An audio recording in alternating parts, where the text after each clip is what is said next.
Fine, go for it. Hello everyone, I'm here with Tim Fish Hodgson, who is a legal advisor at the International Commission of Jurists and an expert in constitutional law. Tim is teaching the Administrative Law LLM course at the University of Pretoria. And Dr. Melanie Murcott, who has just introduced me, is working at the University of Pretoria as a lecturer and teaching environmental law and administrative law, and she's an expert in both of those. So we are here this evening to talk about a number of the law's responses to the COVID lockdown and the regulations and directions that have been issued as part of the lockdown. And we want to discuss these developments from an administrative law perspective. And so it's helpful to start off by understanding how the administrative law fits into the response to COVID. And Tim, how does the administrative law fit in? So I think that what we should do first before we go to that is to get some of the basic principles of what administrative law is down. And we're going to try and do this as a question and answer thing. So since you're the administrative law expert, maybe you can tell us when we talk about judicial review in terms of administrative law, what is judicial review in terms of administrative law? And maybe you can also explain what decisions are reviewable when they're not reviewable in terms of administrative law too. All right, well, judicial review is a legal mechanism that is available to the courts to essentially scrutinize the manner in which public power is performed. And in the context of administrative law, judicial review is used primarily as a means for the courts to scrutinize whether or not administrative action performed by the state or other people who can perform administrative action is lawful, procedurally fair, and reasonable. And so the courts scrutinize the conduct performed and assess it against those standards. And where the conduct is inconsistent with those standards, then the courts can set it aside or grant a number of other remedies. Of course, judicial review isn't only limited to administrative law. Judicial review is also available as a means for the court to hold all public power accountable. So courts engage in judicial review not only to scrutinize administrative action, but also to scrutinize conduct of the executive, as well as conduct of the legislature. One of the big differences between judicial review that occurs to scrutinize administrative action and judicial review to scrutinize other forms of public power is that when the courts engage in judicial review to scrutinize administrative action, they do so, or they're at least required to do so in terms of the Promotion of Administrative Justice Act, or PAJA for short. Whereas when the courts engage in judicial review of other forms of public power, they do so on the basis that all public power must be consistent with the rule of law and the principle of legality. And so that principle requires that conduct must first of all be lawful, so consistent with what the law requires, and second of all must be rational. So when judicial review happens, then there are often standards which are argued, and you've given some of them. And I think that we should go into two of them maybe a little bit quickly, because they are the standards which will arise in the cases we'll be discussing today. So when you say that administrative action or executive action must be lawful, what does that mean? And also sometimes there's Latin terminology used to say that a decision may not be ultra vires. So when you're explaining lawfulness, can you also maybe explain that? Sure. So I like to think of the requirements or standards for valid administrative action or valid executive action to be the one side of a coin, and then the grounds on which you can review that kind of action being the other side of the coin. So if conduct must be, in order to be valid, must be lawful, that's a standard that it must adhere to, and that's the one side of the coin. And if you believe the conduct doesn't adhere to that standard, then you can review it against the ground of unlawfulness, which is the other side of the coin. So the standard of lawfulness requires that the holders of public power must act, first of all, within the authority conferred on them. So we'll look at what that means in more detail in the context of the COVID lockdown. But if a power in a statute or in the Constitution empowers an official to do X, then the official must quite simply do X and not do something else, not do Y. So that's the first thing that lawfulness requires. It requires administrators or officials to act within the authority that is given to them. And then there are a whole lot of other things, implications of having to act within your authority. So one of those is that you shouldn't act arbitrarily. Another is that you shouldn't act in bad faith. Another quite important one is that you shouldn't misinterpret your power. So you might believe your power means one thing, but you've understood your power incorrectly. So you're acting outside of what the power actually allows you to do. Another really important one is that administrators or other officials must act for a lawful purpose or an authorized purpose. So if the reason that they're empowered to act is, let's say, to protect public health, they must act for that purpose and not for some other purpose. And they also shouldn't be acting to pursue some kind of ulterior motive. So subjectively, they shouldn't be influenced by some ulterior motive. Lawfulness also requires that administrators can't abdicate or pass on their authority to someone else. So they can't act as a rubber stamp for someone else. And finally, in the ordinary course, lawfulness requires that you can't willy-nilly change your mind. So you can only revoke or vary your decision if you're lawfully empowered to do that. Now, all of these grounds of review for unlawful behavior that I've been listing now are covered in PAJA, in section 6.2 of PAJA, and a whole lot of other ones.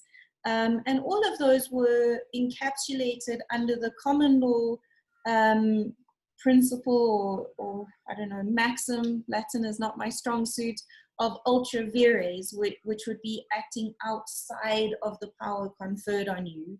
So a lot of people see unlawfulness as being akin to or exactly the same as what was encapsulated under the common law doctrine of ultra vires, which means to act outside of your powers. And then to act within your powers is what our constitution requires of administrators and other officials, which would be to act intra vires. So then basically, whether you're the president or the Speaker of Parliament or someone sitting at the Department of Home Affairs or a police officer, you have to only do what the law requires you, and you can't do what the law says you can't do. And otherwise, we can review the decision as people in the country. That's what I understand you to be saying. But then administrative law, as you said, whether of any of these officials also has further requirements.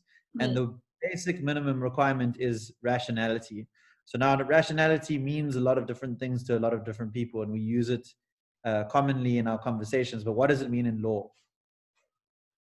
So rationality is also quite a complex idea in law. In essence, it requires that there must be a connection between the ends that someone wants to achieve and the means that they use to achieve that. So those two things must be connected. In administrative law, rationality requires that there be a relationship between decisions and the purpose for which they are taken. And of course, the purpose for which they are taken must also be the purpose that is required of the administrator by the relevant legislation they're acting under.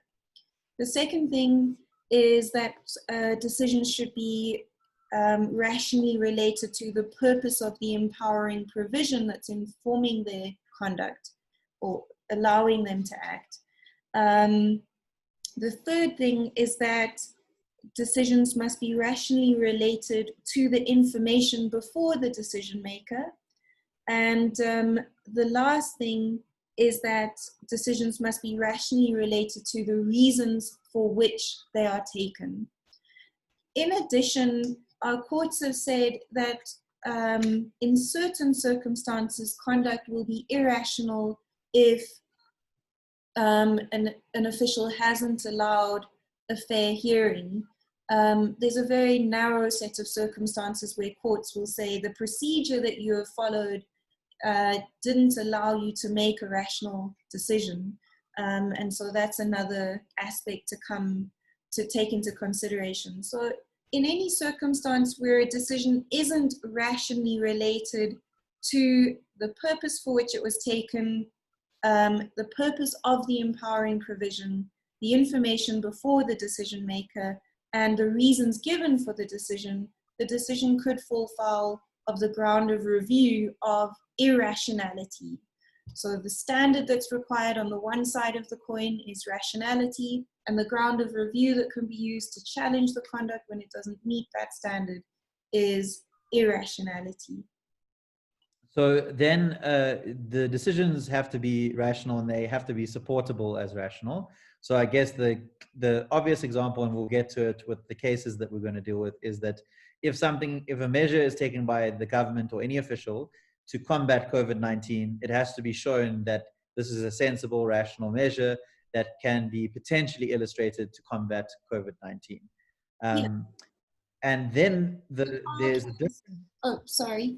In our case, the purpose of the empowering legislation, the Disaster Management Act, is to respond to the COVID crisis. So any conduct that isn't rationally linked to achieving that purpose would be potentially irrational. And then the last thing is to describe what rationality is not. Could you explain the difference between what the test for rationality is, which would apply to all official government action, and what the test for reasonableness is, which would apply only to administrative action and not to high executive action of the president, in some instances, ministers, etc.? All right, so explaining what reasonableness is a very tricky task, and Judge Cato Regan has done this very well in the Beto Star case, where she tries to explain that a reasonable decision will be one which a reasonable administrator would take, which is being criticized as somewhat circular reasoning. But I like to think of rationality as an aspect of reasonableness. Of course, if a decision isn't rational, it also won't be reasonable. But reasonableness requires more than just rationality. So rationality requires a link between the end that is sought to be achieved and the means used to get there. Whereas reasonableness allows court assessing conduct for reasonableness allows a court to look at, are the measures that are being used proportional or are they disproportionate?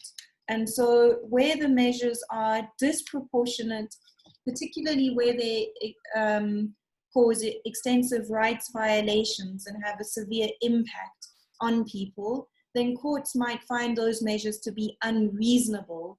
But when courts are merely assessing conduct for rationality, courts are not required to look at the impact and whether or not the measures are disproportionate. And I hope you agree with that assessment of the difference, but feel free to chime in if you don't. Yeah, I think that the important part here is that if a decision is made by an administrator, which is administrative action, then the standard that we will be reviewing it by is higher. So it's reasonableness, which means it has to be rational and it has to be proportional. And if the decision is of an executive authority which goes past administrative action, then it will only have to be rational. But what we will see with a lot of the decisions that we are dealing with here and that are being contested in the 4 cases we're going to discuss is that they are very likely administrative action, which means that they've got to be rational and reasonable, in addition to the lawfulness requirement. So that's something to keep in mind, and it's interesting to see whether that's been argued in the cases that we're going to deal with. But before we get there, we've spoken a lot about the legal regime, but I think that you had some questions for me about the legal regime on COVID, right? Good. So I think knowing what lawfulness and rationality require of administrators now in theory, it's useful to understand what is the legal authority that authorizes government to act in response to COVID-19 in South Africa? So there are 2 main options that countries have decided in general, especially in Africa, but elsewhere, to take in order to respond effectively to COVID-19. The one is the declaration of a state of emergency, and another one is the declaration of a national disaster. A declaration of a state of emergency is a profoundly serious power, which would result, in terms of our constitution and in terms of the relevant law, in potentially suspending some rights. What that would mean is those rights just don't apply for the time that the emergency is. And emergencies have to be dealt with in a way that is only strictly necessary by law, proportionate, and time-bound, very short periods of time. And there are many reasons why most human rights lawyers would suggest that it's not a good idea to declare a state of emergency. And what happens from time to time in places around the world is that states of emergency get declared and then they get abused and continue. In South Africa, we haven't declared a state of emergency. So instead, we use specific legislation called the Disaster Management Act to declare a national disaster. So now this legislation, if you can bring up I think that you've got the relevant sections there that I want to talk about. But the Disaster Management Act is there to deal with disasters, whether they're natural or otherwise. And if you scroll up to section 26 there, please, Melanie. The Disaster Management Act is intended to enable the executive and parliament to be able to deal with these problems. And there are 2 relevant sections that I want to just highlight for now. The one is section 26, and section 26 of the Disaster Management Act says that the national executive must deal with a national disaster.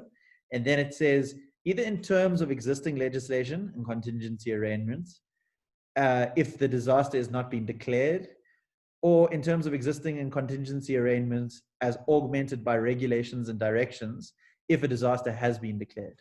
In this instance, we have declared a disaster. The government has declared a disaster, and therefore it can deal with the situation in terms of both the existing legislation and in terms of regulations and directions that are therefore enacted. And that's what section 26 says, and it's going to be quite important.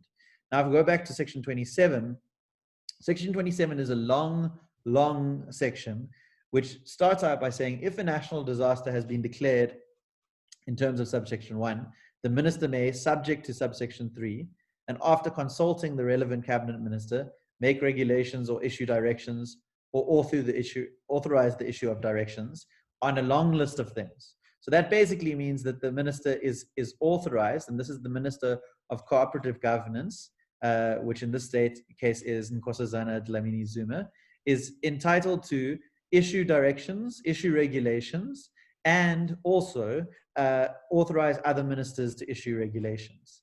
And the list of issues that those regulations can be issued on is very extensive. For example, in section 27 to N, it says, or any other steps that may be necessary to prevent an escalation of the disaster or alleviate, contain, and minimize the effects of the disaster. So there's a wide range of areas. But importantly for the rationality test that you've just described, section 27.3 says the powers referred to, so that's the regulating power in subsection 2, may be exercised only to the extent that this is necessary for the purpose of, and then there's a list of things: A, assisting and protecting the public; B, providing relief to the public; C, protecting property; D, preventing or combating disruption; or E, dealing with the destructive and other effects of the disaster. What you can see that's in common of all of those is that they all have to deal with dealing with the effects of the disaster. So what the National Disaster Act says, which is the regulation or the legislation that is what the government has responded to COVID-19 in terms of, is yes, the minister can issue directions and regulations. Yes, the minister can give other ministers power to issue directions. But that must be for a specific set of issues, although broad, and that must be to fulfill a purpose of combating the national disaster, protecting the public, etc., etc., etc. That's the basic framework. You'll see that some of the cases then challenge different aspects of this framework, and even in one instance of Democratic Alliance case, challenge the constitutionality of those provisions as a whole. So that's a summary of, I think, the regulatory framework that's directly relevant. Then, Tim, what is the difference between a disaster and an emergency? So there's no, it depends on which legal system you're in, what the difference will be. But in our context, one of the significant differences is with the procedures that have to be followed. Mm-hmm. So a state of emergency, in terms of the Constitution, requires a time-bound short period of, I think, 3 weeks. It has to be verified. It has to be approved by Parliament. And any regulations made in terms of the state of emergency have to be approved by Parliament. The National Disaster Act is a little bit different. It doesn't require those things. And the Disaster Act, you can declare a disaster for 3 months, and then you can also roll that over by the minister can re-sign or renew for a month-by-month basis the disaster. But in general, I think that the intentions of the different powers are different. States of emergency are supposed to deal with issues which are very immediate, very urgent, and basically require action that does not allow for any space for Parliament to act, and doesn't really allow for any space to do anything except for deal with, manage, contain. Declarations of war are examples. The state of emergency provision in the Constitution does mention natural disasters, but those disasters, if we suddenly out of nowhere had a cyclone or something like that, we might declare a state of emergency for certain specific reasons. The Disaster Act is more geared towards dealing with a wider range of disasters and for a longer period of time. And so the Disaster Act allows limitations of rights, but not suspensions of rights, and has a much broader basis of regulatory or robust regulatory interventions that can happen to try and prevent and alleviate the disasters. But this is a summary, and not everything I'm saying is uncontroversial. So we'll get into that in the detail of the discussion. Great. Then what would you say is the significance of the separation of powers doctrine in responding to the COVID crisis and using these various legal mechanisms that are available? Okay, I think we're done with the act. So if you want to unshare, that's fine. The separation of powers is a complicated concept, but I think that on the simplest level, what it means is that of the branches of government that we have, and this is common around the world in constitutional democracies, majorly being the executive, the legislature, and the judiciary, those branches have different obligations, responsibilities, and powers, and they should, in general, fulfill those responsibilities, obligations, and powers. And their personnel that are hired to do that must also be, as far as possible, separate. And then there are certain checks and balances which the different branches of government place on each other. So what you've just described, judicial review, is one of the checks that the judiciary will have on the legislature and the executive to determine whether their conduct is consistent with the law and the Constitution. The complication comes in separation of powers, usually in this type of context, between the executive and the legislature. And so what is the role of the executive, so cabinet and ministers and the president and all other officials there? And what is the role of Parliament and the speaker? And the question there is, in this type of disaster context, how is it that the separation of powers is relevant? What should the executive do? What should the legislature do? And what should the judiciary do? And as I said, the controversy that comes out of these cases is on the question between the legislature and the executive, with many people feeling that Parliament has not done enough or done anything, and the executive has taken a lot of power, which tends to be the case in terms of national disasters and states of emergency. And the concern about this increases as time goes by. So that's the relevance of the separation of powers. When we talk about the separation of powers, it's a principle which is code for the whole discussion that we're talking about different roles of different branches of government. Okay, great.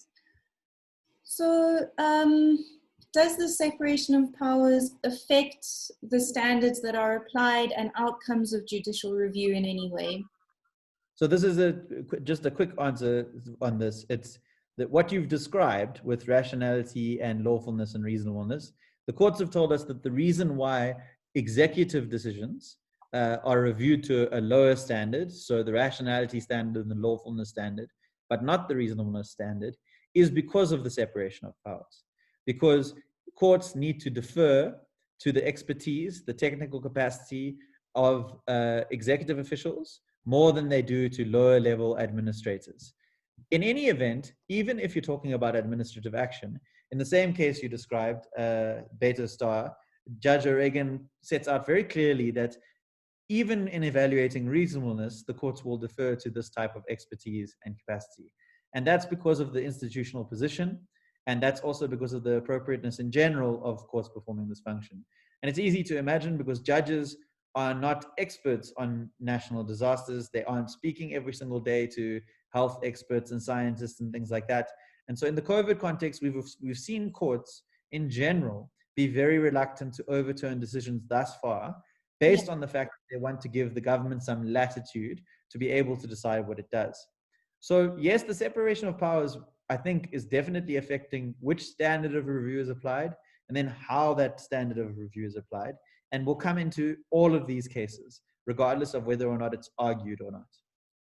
Good. And I think another point that's worth mentioning is that even where conduct is administrative action and the court has the full range of grounds of review available to it to scrutinize conduct of officials, they might choose to vary the intensity of their scrutiny in the context of a national disaster and apply a more hands-off approach than they would ordinarily, because they want to show respect to the role of the executive in managing this crisis. So that's just an important thing to bear in mind, is Hoekster's theory of variability and how it can work to allow judges to reduce the intensity of their scrutiny of conduct of the other branches where appropriate.